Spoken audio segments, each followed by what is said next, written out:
Hello my dear students, today we are going to go for next theory question.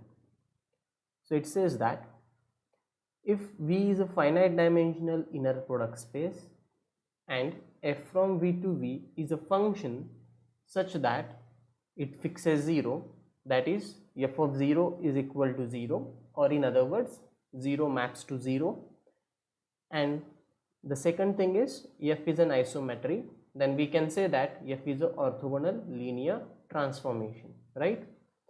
So try to understand what the theorem is saying.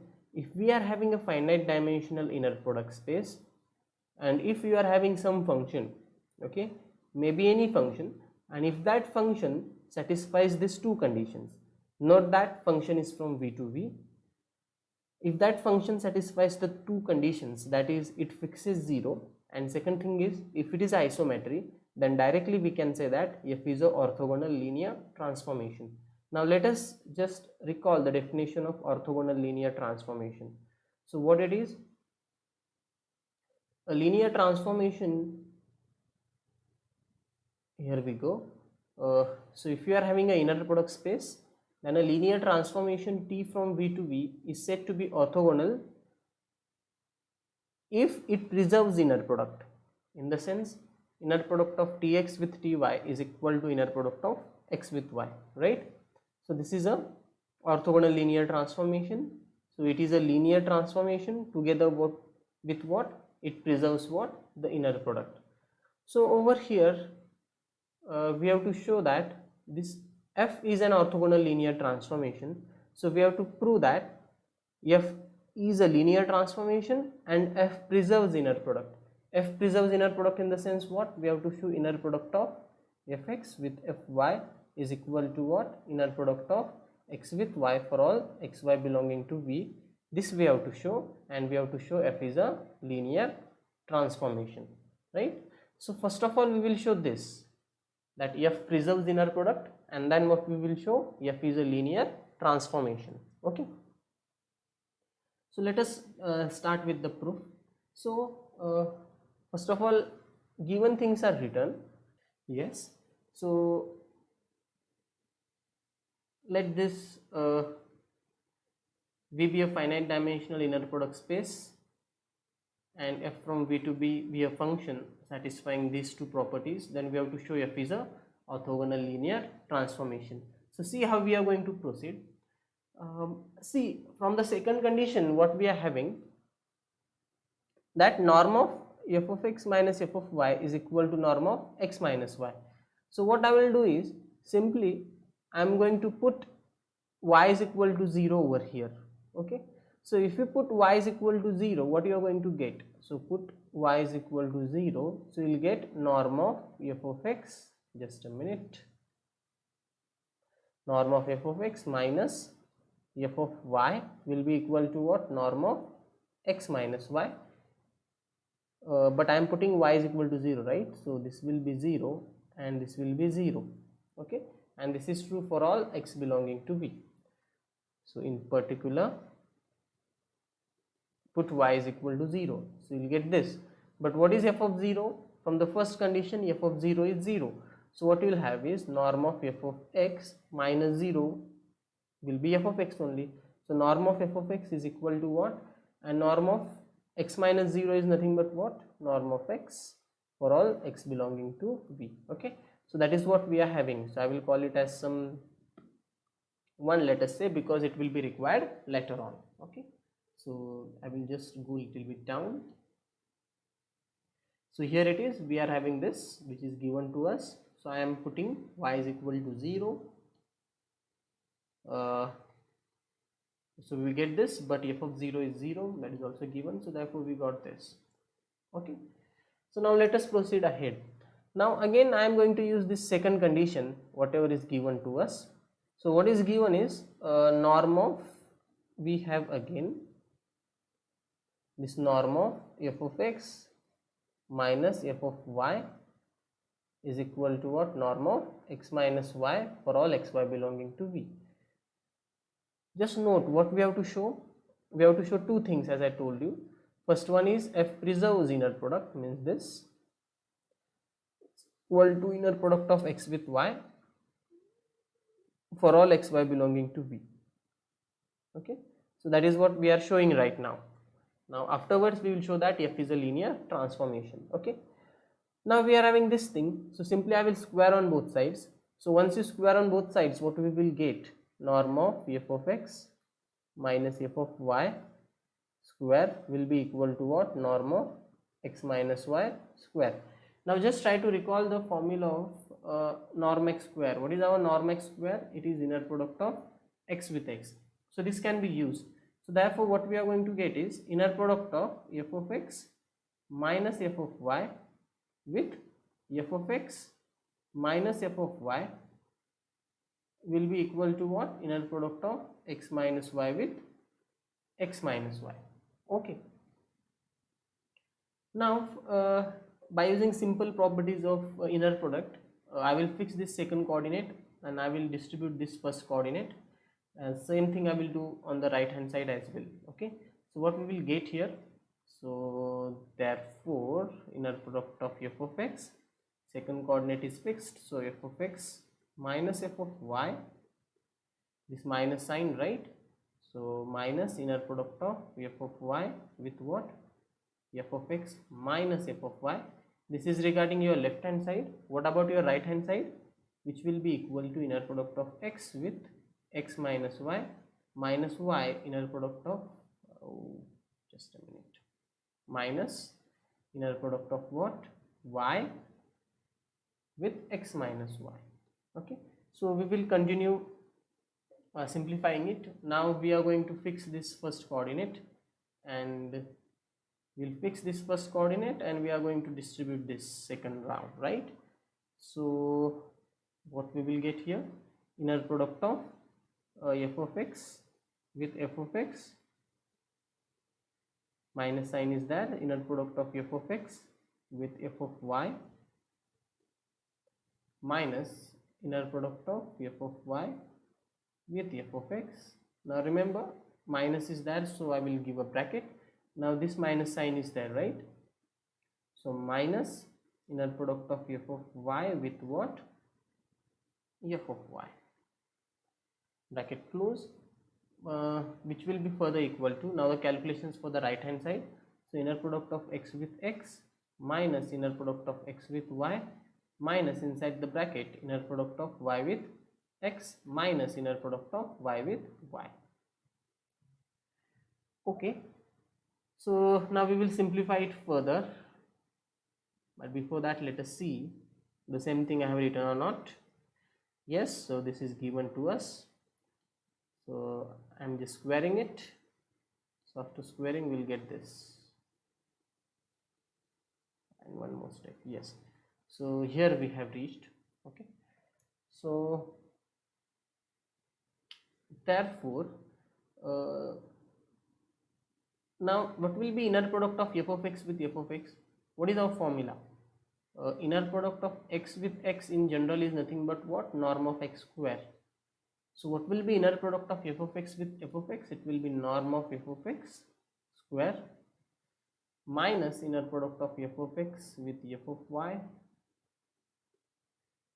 minus inner product of f of y with f of x.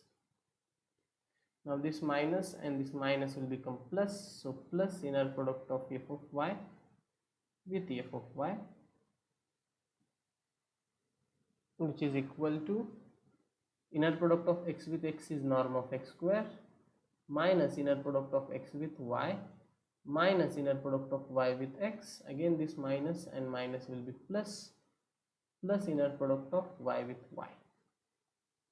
Now the next term, therefore now you already know that inner product of f of x with f of y is same as f of y with f of x, or you can say inner product of f of y with f of x is same as f of x with f of y. So this is minus, this is minus, so basically this term and this term is one and the same, right? This one and this one is one and the same. Better I use another color. Which one I should use? This one. Okay, so this, yeah, so this one and this one is one and the same, so it will be minus twice, right? So therefore norm of f of x square minus twice inner product of f of x with f of y,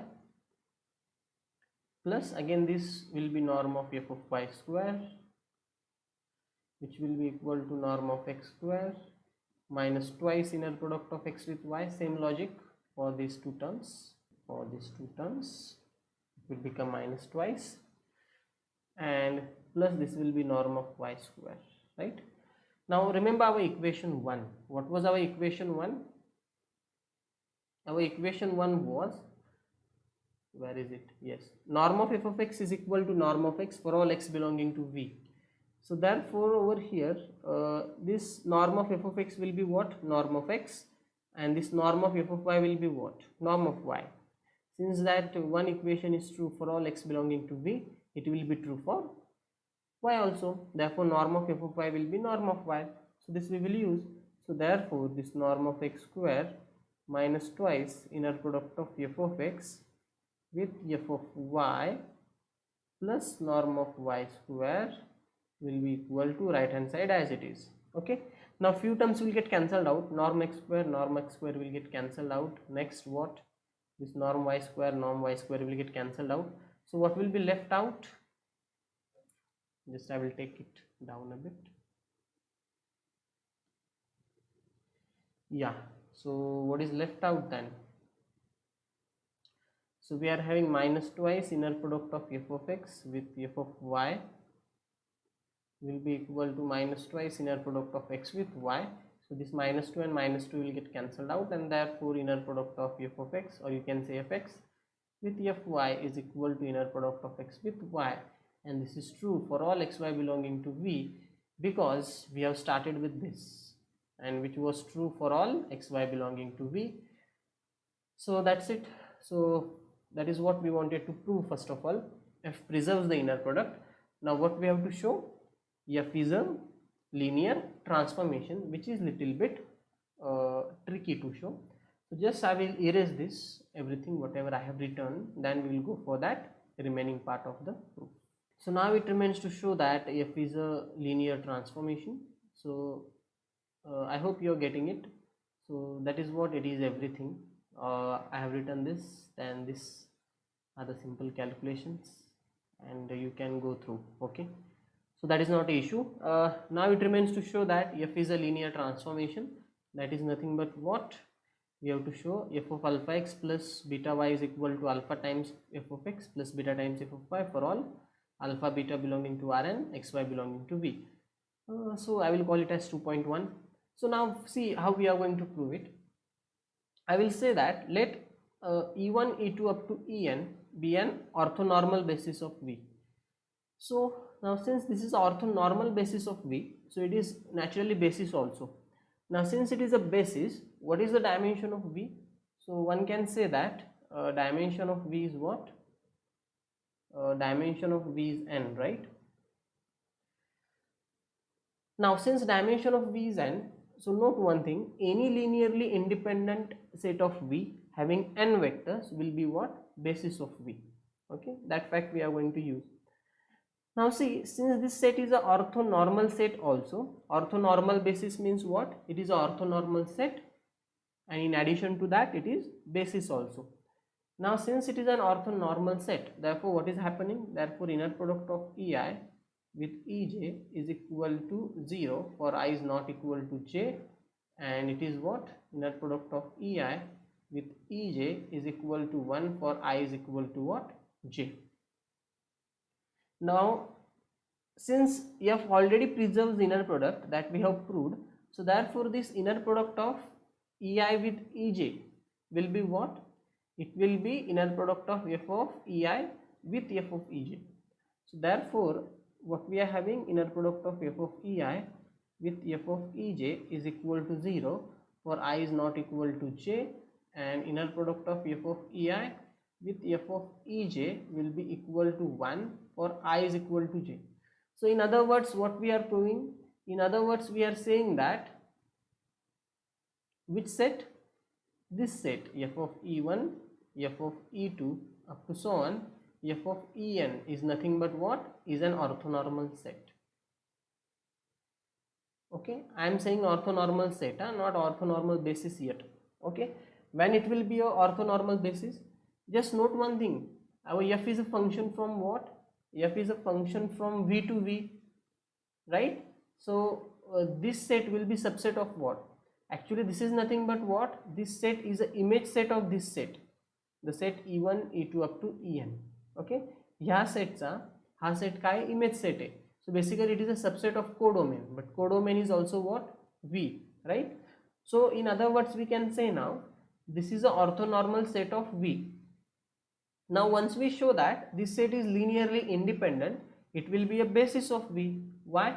Because we already know dimension of V is n. So if you are having any linearly independent set of V having n vectors, then that set is going to be what? Basis of V. Okay, so now it simply remains to show that this set is linearly independent. And how we can show that? So I will say let alpha 1 f of E1 plus alpha 2 f of E2 and so on, alpha n f of En is equal to what? 0. And you can consider this what? So what I have to show? I have to show alpha 1, alpha 2 and so on up to what? Alpha n is equal to 0. So this can be done easily. How we can do it? I will say consider inner product of f of Ej with what? This alpha 1 f of E1 plus so on up to alpha n f of En. Now this will be equal to 0. Why? Because this thing is 0, right? You can easily see value of this is 0. So this entire inner product will be equal to 0, and if you go on solving this, you will get that alpha j is equal to 0, and the same process can be repeated for every j, and therefore this set will be linearly independent, and therefore it will be a basis of V. See, this part we have already done in big theorem that we have already proved for orthogonal linear transformation. Okay, only the notation was different. So I think T was the notation used there, and here we are using F. Okay, so now let me erase this first of all. Okay, so I will say let this set be an orthonormal basis of V, and therefore this set will be an orthonormal basis of V also, as I have explained. Now since we have to prove F is a linear transformation, so I will need two elements of V, and I will need alpha beta belonging to R obviously. So since I need two elements of V, what I said here, let xy belonging to V be any elements. Note it is a domain of F, since f is a function from V to V. Now I will simply take images of it. So where will fx and f of y lie? So fx and fy will be again present in V, because what is a codomain of V? Sorry, codomain of f? Codomain of f is also V, right? Now since this f of x and f of y belongs to codomain, but we already have that this set f of E1, f of E2 up to f of En is a basis of V. In fact, it is an orthonormal basis of V. So what we can do is, first of all, we can express this f of x as, since it is a basis, this f of x can be written as summation I is varying from 1 to n, some alpha I f of ei, and this f of y can be written as summation I is varying from 1 to n beta I f of ei. Is that okay? Why it is true? Since this set is a basis, and we know the second condition of basis, so therefore we will get this. Now see, one more theorem we have seen. I'll just show that theorem here somewhere here. Yes. So see this. So if ei is an orthonormal basis of V of an inner product space naturally, and suppose the representation of x is like this. Remember, this ei is an orthonormal basis, and we are having the representation of x in V somewhat like this. Then what we can do is, according to this theorem, we can tell the value of the scalars alpha I. And what is the value of the scalar alpha I? It is inner product of this x with what? EI. I will repeat again. What is the value of alpha I? Inner product of x with what? EI. So same fact can be used over here also. So since we know f of x and f of y, definitely we can tell what? Their representations. Okay. So what will be their representations now? Yes. Now our alpha I will be directly what? Inner product of f of x. This is f of x, and with what? F of EI. This will be our alpha I. And what will be our beta I? Beta y will be inner product of f of y with what? F of EI. Why it is true? Because this set is nothing but what? It is an orthonormal basis. Now we got alpha I, beta I. We will simply put the values of alpha I, beta I back in this equation. So that will give us the representations of f of x and f of y. Okay. So I will just take it down a bit. Okay. So this is what you are having, since this set is a basis, and since it is orthonormal basis, so we'll have alpha and beta I am calling it as 4, and I will use 4 in 3. So you will get this, right? So f of x is equal to this, as value of alpha I was inner product of f of x with f of EI, and the value of beta I is this, which we have used here, right? Now what was our one equation? See, not 1, 2 actually. What was it? It says that, yes, f preserves inner product. So inner product of f of x with f of y is nothing but what? Inner product of x with y. So over here, this inner product of f of x with f of EI will be what? Inner product of x with EI. Is that okay? And what about this? This inner product of f of y with f of EI will be what? Inner product of y with EI. That is what I have written here. Okay. So by using 2, and I am calling it as 5. Now we are going to show that f is a linear transformation. So what I will do is, now I will consider the left hand side of 2.1. What was our left hand side of 2.1? This f of alpha x plus beta y. Okay. Now see, we are already having the value of f of x. Yes, I hope you got why we got this term. We got this because this f preserves inner product. So inner product of f of x with f of EI will be what? Inner product of x with EI. So this term is replaced by this term, right? So and this term is replaced by this term. Okay.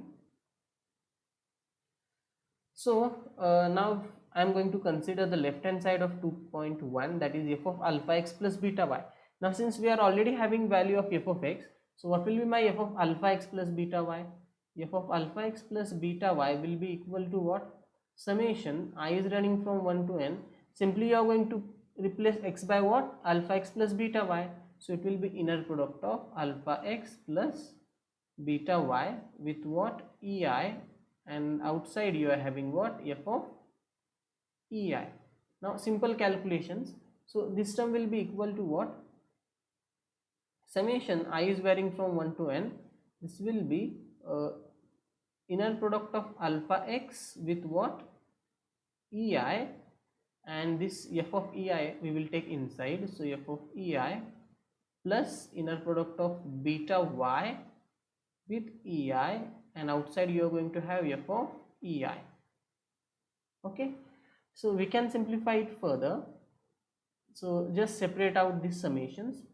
So we will get summation I is varying from 1 to n, inner product of alpha x with EI, and outside it is f of EI, plus summation I is running from 1 to n, inner product of beta y with EI, and outside it is f of EI. Now since this alpha is a real number, it can be taken out of the inner product sign. So therefore what we will get? So therefore this will be equal to, alpha is out, so inside it will be summation I is running from 1 to n, inner product of x with EI, outside it will be f of EI, plus beta is out, inside the bracket summation I is running from 1 to n, inner product of y with ei, and it is f of ei. Okay, but note, what is this term? I'm talking about this. What is this term? Yes, where it is, this one, right? It is nothing but f of x. And what is this term? This term is nothing but, see over here it is, that is nothing but f of y. So this is actually nothing but what? This is equal to alpha times f of x plus beta times f of y, and that is what we wanted to prove, and therefore f is a linear transformation. So now let us check it then, what I have written here. So I have considered the LHS, which is further equal to this. Simply this x is replaced by what over here, right? This x is replaced by alpha x plus beta y, so which is further equal to, just by using simple properties of inner product, then taking this alpha out and beta out, no use, and putting this f of ei inside, then separating out the summations, we'll get this. Now this alpha and beta can be taken out of the summation sign, so we'll get this, and the value of this is f of x and the value of this is f of y. Okay, so that is what we wanted to prove. Therefore f is a linear transformation. I am calling it as 6, and in 2 we have already proved that f preserves the inner product.